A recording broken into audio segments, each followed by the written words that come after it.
कानून एक, याचिकाएं अनेक। वक्फ नाम के असुर की असीमित शक्तियां छीनने से कौन कौन है परेशान, सुनेंगे तो आप भी रह जाएंगे हैरान।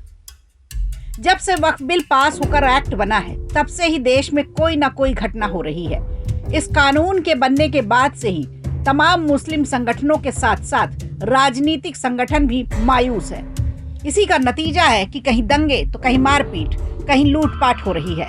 हालात इस कदर बिगड़ते जा रहे हैं कि लोगों को घर से निकलने के लिए 2 बार सोचना पड़ता है। ऐसे में अब कुछ वक्फ के वायरस से संक्रमित लोगों ने नए वक्फ एक्ट के खिलाफ सुप्रीम कोर्ट का दरवाजा खटखटाया है। आपको बता दें, वक्फ संशोधन अधिनियम की संवैधानिक वैधता को चुनौती देने के लिए 73 याचिकाओं पर सुप्रीम कोर्ट सुनवाई करने जा रहा है। बुधवार यानी आज दोपहर 2 बजे के बाद सुनवाई होगी। ये मामला देश भर में विवाद और विरोध का विषय बना हुआ है। एक और जहां याचिकाकर्ता इसे मुसलमानों के धार्मिक अधिकारों और संपत्ति पर हमला मान रहे हैं, तो वहीं केंद्र सरकार इस पर संशोधन को पारदर्शिता बनाए रखने के लिए एक जरूरी कदम बता रही है।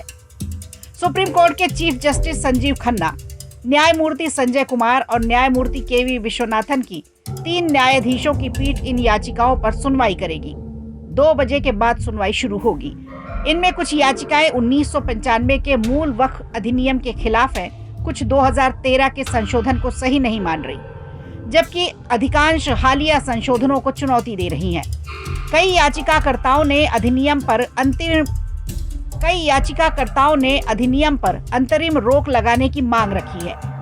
इन याचिकाओं में विपक्षी दलों के कई वरिष्ठ नेता शामिल हैं, जिनमें से कांग्रेस, तृणमूल कांग्रेस, भारतीय communist party, YSRCP, Samajwadi party, RJD, AIMIM, आम आदमी पार्टी, इंडियन यूनियन मुस्लिम लीग और कई अभिनेता भी शामिल हैं। साउथ के अभिनेता विजय ने भी इसके खिलाफ याचिका डाल रखी है। धार्मिक संस्थानों में जमीयत उलमाए हिंद और all India Muslim personal law board समेत केरला जमीयत उलेमा ने भी अपनी याचिकाएं डाल रखी हैं।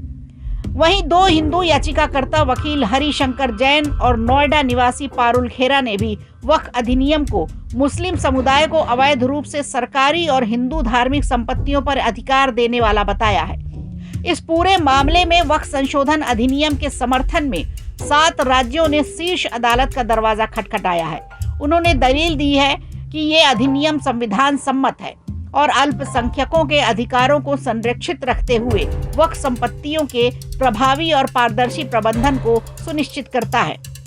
केंद्र सरकार ने सुप्रीम कोर्ट में कैविएट दायर की है ताकि कोई भी आदेश उसके पक्ष को सुने बिना पारित न किया जा सके। लेकिन सोचने वाली बात यह है कि ये सभी नेता वही हैं जो अधिकारों की मांग करते हैं, इक्वेलिटी को बढ़ावा देते हैं, किसी भी तरह के हनन के खिलाफ रहते हैं। तो फिर ये नेता और संगठन क्यों वक्फ के समर्थन में खड़े हैं? क्या भू कब्जा और संपत्तियों का हनन भी इनके वक्फ का अधिकार है, या फिर इस मामले को तोड़ मरोड़ कर पेश किया जा रहा है जिससे ये नेता और संगठन मुसलमानों की नजर में उनके रहनुमा बन सके? अब देखना होगा सुप्रीम कोर्ट की इस पर क्या प्रतिक्रिया आती है, किसके खिलाफ फैसला आएगा, भू माफियाओं के खिलाफ या फिर सरकार के खिलाफ। वीडियो अच्छा लगा हो तो लाइक कीजिए, शेयर कीजिए और कमेंट बॉक्स में हमें ज़रूर बताइए।